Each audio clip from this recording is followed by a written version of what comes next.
एका मांजराने आपल्या मालकाचा आवडता पोपट मारून खाल्ला तेव्हा मालकाने ती मांजर दिसले तर मारून टाकीन असे रागाने म्हटले. ते ऐकताच मांजर इतके घाबरले की या प्रसंगातून देवाने आपल्याला वाचवले तर पुढे आपण कोणताही पक्षी कधी मारून खाणार नाही अशी प्रतिज्ञा केली.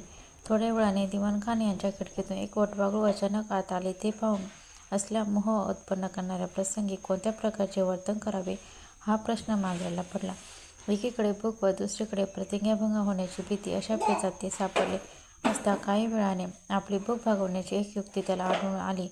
वटवाघूळ ते पाहून ते आपल्याशी म्हणाले, हा पक्षी आहे असं तर मानलं तर केलेल्या प्रतिज्ञेप्रमाणे याला हात लावण्याचा अधिकार मला नाही, पण याच्या तोंडाचं उंदराच्या तोंडाशी इतकं साम्य आहे की याला मारून खाण्याचा अधिकार मला आहे.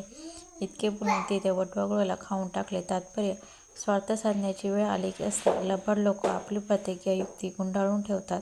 आजची कथा आवडल्यास लाईक, शेअर, सबस्क्राईब करा.